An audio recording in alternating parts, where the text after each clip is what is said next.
Estamos de volta com Manhã no Ar, agora são 6 horas e 39 minutos. Bom, de janeiro a maio deste ano, pelo menos 1.317 crimes foram cometidos contra menores em Manaus. Isso mostra que, em média, 8 crianças ou adolescentes sofreram violência por dia nestes primeiros 5 meses do ano. De acordo com os dados disponibilizados pela Secretaria Municipal da Mulher, Assistência Social e Direitos Humanos, houve uma queda de 253 denúncias comparadas ao primeiro semestre de 2016.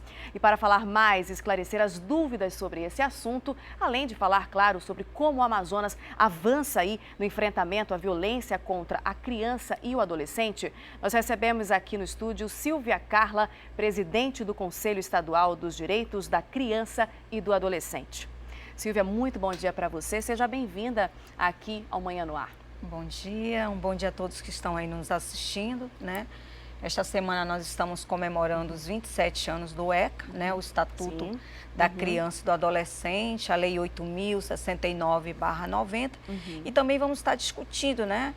Os avanços, os desafios ainda que precisamos avançar, né? Para que de fato possamos ter absoluta prioridade de direitos para as nossas crianças, nossos adolescentes, mas ainda aqui do nosso estado do Amazonas, um estado assim muito difícil para você de fato combater essa questão da violência, os direitos, né?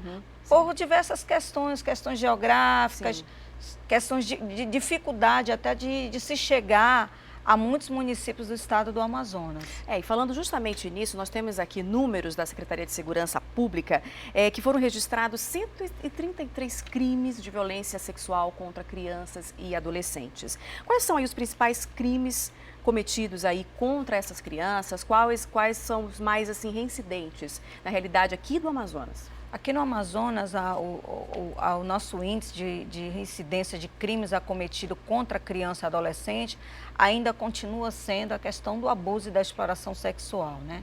Nós temos um índice muito alto ainda de crimes acometidos no que diz respeito à moral, à integridade física e psicológica de nossas crianças e nossos adolescentes. Números bem alarmantes ainda. Mas assim, em qual contexto que a gente pode dizer que essas crianças que são vítimas estão inseridas? Qual é a realidade dessas famílias? Porque assim, a gente subentende-se que essas crianças são vítimas dentro de casa também. Grande parte dos crimes acometidos contra essas crianças é dentro do seio familiar, né? Precisa-se de fato trabalhar ainda mais essa questão da própria estruturação dentro desse lar, dessa família, e ainda por cima os danos que essa violência deixa dentro desta criança, desse adolescente, que marca para o resto de sua vida, né? E aí a gente vem com índices muito altos, né? E ainda se tem ainda o sexo feminino como principal vítima, mas nós não descartamos o sexo masculino, que existe sim, né? Essa cultura de se dizer que é do sexo feminino, ela é alto, né? Mas o sexo masculino a gente ainda também tem presente dentro dessa violência. E também a questão da própria gravidez na adolescência, né? A gente observa aí índice alto ainda e que a gente precisa trabalhar, precisa combater. Essa questão da violência doméstica e a própria abuso dentro dessa relação intrafamiliar é algo muito forte no Amazonas, né? A gente observa que nós temos dados da própria Delegacia Especializada de Crimes contra Criança e Adolescente, lá com a doutora Juliana, mas quantas crianças e quantos adolescentes são abusados sexualmente em vários municípios do estado do Amazonas, e que esses indicadores às vezes custam até chegar a nós que trabalhamos esse enfrentamento. Então, é algo que a gente tem que se discutir, são desafios que a gente precisa ainda avançar, termos delegacia especializada dentro desses municípios, dos 62 municípios, termos os equipamentos adequados para atender também essa criança e esse adolescente vítima, né? Nós precisamos ter esses equipamentos, esses profissionais funcionando para o bom atendimento e também trabalhar tanto a criança e o adolescente vítima, quanto a própria família, né? Porque restabelecer esses vínculos familiares também faz parte da nossa proposta como política, né? Porque a gente sabe que a gente precisa trazer essa criança, esse adolescente de volta ao seio familiar. E como se trabalhar tudo isso? Isso é um grande desafio, mas o ECA ele vem como proposta para garantir tanto para essas nossas crianças, nossos adolescentes, o acesso, né, e o direito de fato à sua prioridade absoluta, que é também a questão do abuso e da exploração sexual, mas que é também o acesso à escola, à saúde, à cultura, ao esporte, né? Então, esses direitos inerentes que o próprio ECA ele diz como prioridade absoluta, nós devemos sim garantir como militantes, como sociedade civil, como o próprio Estado, provocando por meio de suas políticas públicas. Agora, a gente sabe que houve uma redução no número de casos registrados de agressão contra crianças e adolescentes em relação a esse mesmo período do ano passado, em relação aos primeiros 5 meses do ano. Essa redução, ela quer dizer exatamente o quê? Que não estão mais denunciando, que realmente os casos estão sendo diminuídos, digamos assim? Uhum. Olha, nós temos que ter bastante cuidado quando afirmamos a diminuição ou não, né? Uhum. Infelizmente, nós possuímos alguns mecanismos que combate, que é até dado à própria sociedade como meio dela denunciar, que é o nosso Disque 100, né?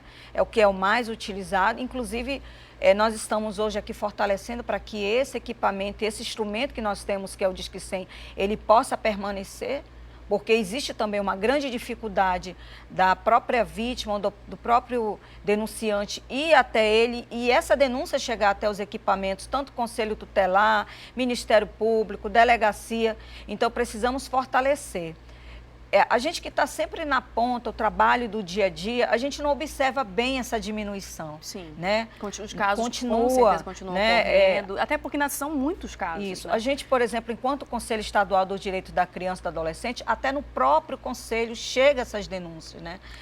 Denúncias de violações de direitos humanos de criança e adolescente por abuso e exploração sexual, vindo até daqueles que eram para estar protegendo e provocando políticas públicas, como a gente tem denúncias vindas dos municípios do estado do Amazonas, de próprios vereadores que chegam a abusar sexualmente de criança. Então, são coisas que acontecem que muitas vezes não chegam até os órgãos competentes. Eu não acredito muito nessa questão da diminuição. Digo como militante, a gente está o dia a dia acompanhando esses casos. Eu observo que talvez tenha diminuído muito a questão da denúncia, de denunciar. Isso. E também a gente percebe aí vários casos na mídia também que tem a ver com a questão do medo da vítima, né? Porque principalmente a mulher ela tem muito medo de denunciar, a criança tem muito medo de denunciar. Isso acontece, vocês percebem que acontece ainda muito nos dias de hoje, esse medo por parte das vítimas? Acontece sim. É claro que a gente observa, hoje o ECA está fazendo 27 anos, né? Então nessas 2 últimas décadas, nós avançamos muito na questão da denúncia, né? De termos o local certo para denunciar, fortalecer qual é o papel de cada um desses equipamentos e órgãos que funcionam dentro desse sistema de garantia, como, por exemplo, o acesso ao Conselho Tutelar, o fortalecimento dos SEMES-DCA nos municípios do estado do Amazonas, os próprios equipamentos, a própria delegacia, isso tem melhorado, mas precisamos avançar muito mais ainda. Quando a gente diz que o denunciante, ele precisa ter a liberdade, a condição de acesso a essa denúncia, eu penso que precisamos sim melhorar essa forma, né? Como é que está hoje a questão do próprio Disque 100 que está funcionando em Brasília? A gente observa que isso ainda precisa ser melhorado. As próprias comunidades nos municípios do estado do Amazonas que não têm acesso a essa denúncia, né?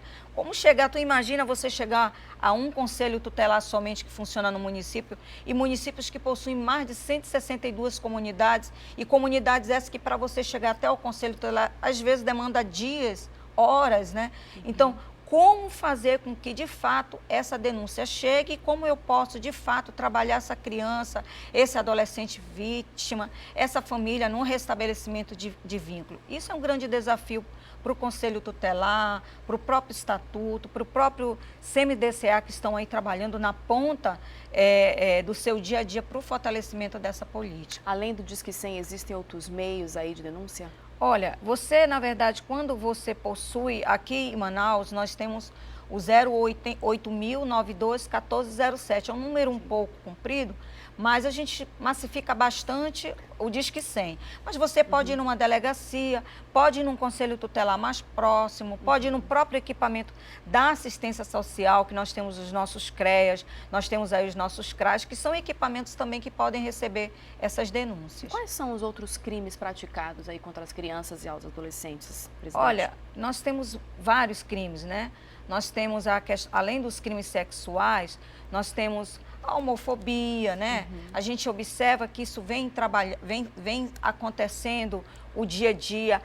O próprio direito da criança a ter acesso ao equipamento da educação também, aos cursos profissionalizantes, o acesso desse adolescente ao banco de uma faculdade, né? São direitos inerentes que essas crianças têm e que nós, às vezes, não visualizamos. É muito mais fácil você visualizar o crime sexual, que é uma coisa como se mexesse com um ser humano. Imagina a integridade física e psicológica. Mas você observa quantas crianças e quantos adolescentes hoje que estão nos assistindo não têm direito ao curso profissionalizante. Você termina o seu ensino médio, você quer se profissionalizar, você quer fazer um curso envolvendo línguas, entrar no próprio mercado de trabalho. Já é muito mais além, né? A agressão é aos direitos, a falta dos direitos dessas crianças e adolescentes. E quando eu não tenho esse acesso a esse direito, automaticamente isso vai me trazer uma resposta na minha vida adulta, né? Então, o Conselho Estadual dos Direitos da Criança e Adolescente, ele trabalha toda essa linha de direito, inclusive é essa nossa exposição que vai estar acontecendo lá no Shopping Sumaúma, iniciando hoje, encerrando no domingo, os princípios inerentes que o ECA diz como direito dessa criança e desse adolescente, que está o direito à saúde, à educação, a cultura, aí a gente diz na cultura, na quarta-feira, às 9 horas da manhã, lá no Teatro Amazonas, junto com a Secretaria Estadual de Cultura, mais a Sejusc e outras secretarias como a Educação, nós vamos estar dando a abertura, né, de fato, oficial dessa semana que trabalhamos o ECA. Começa hoje a Semaneca. Começa hoje. Vai até quando? Qual a programação? Isso. Hoje nós vamos estar ali no Shopping Sumaúma, com a exposição dos princípios, vão ter vários painéis e as crianças vão ter acesso de ler, né, esses artigos que vão estar preconizados ali naqueles painéis. Nós vamos ter palestra pela parte da manhã, pela parte da tarde, também lá dentro do shopping. Amanhã nós vamos estar na SEDUC, fazendo uma videoconferência para todos os municípios do estado do Amazonas. Na quarta-feira, a abertura oficial lá no Teatro Amazonas, 9 horas. As crianças vão assistir também o ensaio da Amazonas Filarmônica, ali para simbolizar o direito e o acesso da criança à cultura, aos teatros, às apresentações artística. E na quinta-feira, nós vamos estar ali na Alean, né, oficializando o plano de enfrentamento estadual ao abuso e exploração sexual de criança e adolescente. Nós vamos estar ali também. Na quinta-feira, a gente segue com a programação lá no Sumaúma. Na sexta-feira, no sábado e domingo, vamos finalizar domingo de manhã lá na Ponta Negra. Aí eu convido você, pai, mãe, que leve suas crianças para estarem participando. Lá nós vamos ter um circo, brincadeiras, e ali nós vamos estar encerrando e deixando para você que está aí nos ouvindo, que você possa ser um militante igualmente a gente, seja orgânico, trabalhe em prol de nossas crianças, nossos adolescentes, para que de fato nós tenhamos uma sociedade mais justa, mais igualitária. Com certeza. Eu quero agradecer aqui a sua participação no Manhã no Ar. Muito obrigada, muito bom dia e sucesso aí nessas iniciativas. A gente fica na torcida. Muito obrigada. Nós agradecemos o espaço que devido aqui de estar participando, colocando à exposição de fato dos nossos trabalhos que estamos aqui fazendo. Muito obrigada. A gente agradece. Eu conversei com a presidente Silvia Carla, presidente do Conselho Estadual dos Direitos da Criança e do Adolescente. O ministro da Justiça, Torquato Jardim, e o presidente da FUNAI, Franklin Berg de Freitas, visitaram o Centro de Acolhimento de Imigrantes Venezuelanos, nesse sábado, aqui em Manaus, lá no Coroado, na zona leste de Manaus. A comitiva analisou as dificuldades enfrentadas pelos indígenas e agora o Estado e a Prefeitura aguardam a liberação de recursos federais para ajuda humanitária aos imigrantes. A visita ao abrigo abriu espaço para que o ministro da Justiça, Torquato Jardim, pudesse ouvir cerca de 500 venezuelanos que estão na cidade. Aqui, graças ao governo, nos estão ajudando com muitas coisas. Porque, em verdade, em Venezuela não conseguimos, a coisa que encontramos aqui em Manaus, não conseguimos em Venezuela. Para o ministro, alguns desafios ainda precisam ser superados, porque muitos índios pretendem morar de vez na capital. É claro que eles terão assistência pelo tempo que for necessário, mas queremos todos que seja transitório. O desafio da ação administrativa do município, do Estado e da União. Assistir até que ponto para que não se torne permanente a assistência. Exemplo, ajudá-los no trabalho de artesanato, o artesanato guaral. Mas se as condições de mercado melhoram tanto, e serão melhores que a sua região de origem, corremos o risco de tê-los aqui permanentemente. Isso tem afeta o mercado de trabalho, afeta o sistema de saúde e afeta o sistema escolar. Mas, transitoriamente, eles têm que aprender alguma coisa da língua portuguesa, para que haja comunicação. Terão que ter alguma assistência de saúde, por razões humanitárias. As instalações do Centro de Acolhimento ao Imigrante foram analisadas pelo ministro da Justiça e pelo presidente da FUNAI. O apoio do governo federal foi firmado durante as conversas com os indígenas venezuelanos. Naturalmente, essa vinda de imigrantes e indígenas varal aqui para as nossas cidades, não somente de Manaus, mas como Pacaraima e Boa Vista também, vem causando alguma preocupação aos governos, não só municipal quanto estadual. E, naturalmente, o governo federal está estendendo suas mãos para apoiar essas duas instituições, municipais e estaduais, para a solução dessa situação que nós estamos vivendo. A comitiva esteve na última sexta-feira em Roraima. De acordo com o Ministério da Justiça, o estado vizinho deve receber cerca de R$480 mil para investir em abrigos venezuelanos. E começa a valer hoje a nova plataforma de boletos e pagamentos da Federação Brasileira de Bancos. Nesse novo sistema, quem possui algum boleto que tenha passado aí da data de validade pode pagar em qualquer instituição bancária, não é mesmo? Eu vou conversar agora com a repórter Thea Morel, que conversa com a gente ao vivo. Thea, bom, nesse primeiro momento, qual o valor que será permitido? Bom dia para você. Bom dia, Nayandra. Bom dia a todos. Olha só, o valor não vai atrair muita gente não, porque realmente é um valor muito alto. Nesse primeiro momento, a Federação Brasileira de Bancos está liberando o pagamento dos boletos vencidos que tem R$50 mil ou mais para serem pagos por parte do cliente, né? Um valor realmente muito alto. Mas calma, porque vai ter toda uma readequação que está sendo feita pelo sistema dos bancos. Cada agência bancária vai ter que se readequar e a Febraban já divulgou um calendário onde esse valor vai reduzindo gradativamente. Para vocês terem uma ideia, a partir do dia 11 de setembro já será possível o pagamento de boletos vencidos a partir de R$2 mil. A partir do dia 9 de outubro, esse valor vai baixar para R$500. No dia 13 de novembro, né, a gente já vai ter aí o pagamento permitido de boletos a partir de R$200. E já no dia 11 de dezembro, antes do fim do ano, vai ser possível pagar boletos de qualquer valor, desde que eles estejam vencidos, né, em qualquer agência bancária. Isso tudo é uma modernização pelo qual o sistema brasileiro está passando, né? Antes isso não era possível porque existia muita burocracia para transferência quando você fazia o pagamento em uma agência bancária para você poder transferir para outra. Agora essa burocracia não existe mais, o sistema está se renovando. Agora, claro, precisa de um tempo, isso precisa ser gradativo, até que todas as agências bancárias estejam aí preparadas para fazer o recebimento desses boletos. Quando os boletos vencem, é preciso fazer todo um cálculo de juros e de multas e é preciso fazer o recolhimento desses juros e dessas multas. Um alerta importante que a gente precisa fazer para os consumidores, para os clientes que têm boletos a pagar,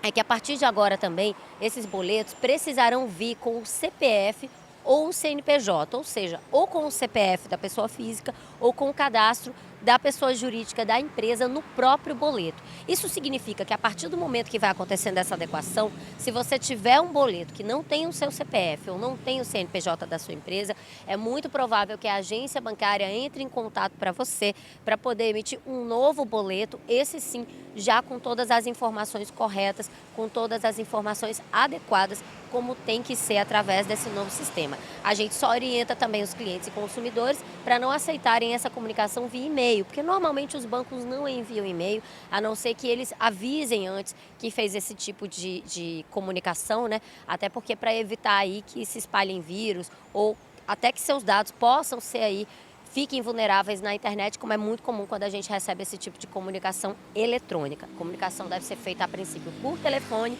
e ela deve ser feita também gradativamente, Nayandra. Pois é, Thea, para nós meros mortais, praticamente só em dezembro, né, que a gente vai poder aí se utilizar desse benefício. Né? Isso mesmo, Nayandra, é muito difícil uma pessoa nesse momento ter um boleto acima de 50 mil reais. Mas já ajuda muitas empresas, ajuda a indústria, né? Os grandes empresários realmente podem aí já contar com essa facilidade. E desde que esse sistema realmente seja implantado de uma maneira gradativa, pelo menos daqui para dezembro todo mundo vai ser beneficiado com essa nova medida. Vamos torcer, vamos chegar lá. Obrigada, até pelas suas informações. Já já a gente volta a conversar. Até já. E agora a gente fala de trânsito. O número de motoristas que tiveram a carteira suspensa por atingir 20 pontos em infrações esse ano reduziu pouco mais de 11%, segundo dados divulgados pelo Detran. Mas o número de multas aplicadas pelos agentes de trânsito subiu. E sabe quem é o maior vilão dessa história? A gente vai conferir agora na reportagem de Tamires Cler e Nívia Salgado. Hoje, nessa autoescola, a aula é sobre infrações. 18 das 45 horas do curso teórico são dedicadas exclusivamente à legislação, o que pode e o que não pode fazer no trânsito. Vai da didática do professor, né? Então, tem material didático, tem o livro, tem os slides, tem vídeos. A Lúcia ouviu atentamente todas as regras passadas pelo instrutor, mas ela sabe que, na prática, nem todos seguem à risca esses ensinamentos. Uma coisa assim que a gente não vivencia, porque o que eu estou aprendendo com a turma aqui parece assim que é surreal, porque, na verdade mesmo, a gente não vê nada do que acontece, né? Na rua aqui. Parece assim que ninguém passou por aqui pela sala. Só nos primeiros 5 meses desse ano, quase 170 motoristas foram impedidos de dirigir porque atingiram 20 pontos na carteira de habilitação. E a maior parte dessas multas foi por causa dele, ó, o celular. Atrapalha olhar o celular. É desnecessário, tira a atenção da pessoa. Entendeu? Você pode bater na traseira de um outro que está na frente. A multa para quem for flagrado dirigindo com o aparelho na mão custa ainda quase R$300 ao condutor. Hoje o celular é uma infração gravíssima, 7 pontos na carteira. O que a gente pede sempre é conscientização, para que o motorista tenha consciência e cumpra as leis de trânsito, porque quando você não cumpre, acidentes acontecem. As infrações envolvendo os aparelhos eletrônicos passaram de mais de 12 mil no início do ano passado para cerca de 16.500 no mesmo período deste ano. O número é quase 5 vezes maior que o do segundo colocado no ranking das multas mais comuns, o licenciamento em atraso, com quase 4 mil condutores multados. Dirigir sem a CNH também aparece na lista, assim como passageiros sem cinto de segurança. Foram mais de 1.000 multas de janeiro a maio deste ano nesse sentido. Nas ruas, apesar da fiscalização constante de agentes de trânsito, nem precisa esperar muito para flagrar motoristas sem esse item obrigatório.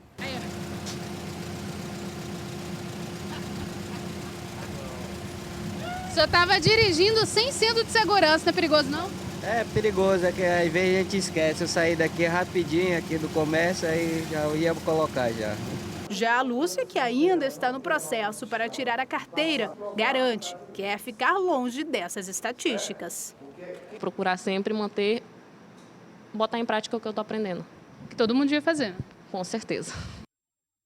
certeza, todo mundo devia fazer. Quem não aproveita aí o sinal fechado para mandar aquele WhatsApp, né? Pois é muito comum a gente, principalmente aqui nas ruas de Manaus, a gente flagrar aí motoristas usando o celular, falando ao celular e mandando mensagem. Realmente é muito grave. Desde sexta-feira, o trânsito nos arredores do CSU do Parque 10 sofreu modificações com o início do Festival Folclórico. O evento tradicional no calendário manauara, mas uma dor de cabeça para quem mora na área e precisa transitar. Sobre essas alterações e o reflexo na vida do morador do conjunto, eu converso agora com o repórter Danilo Alves. Danilo, quais ruas sofreram essa mudança no fluxo e como está aí a situação de quem mora próximo? Será que tem gente que consegue aí entrar em casa com facilidade?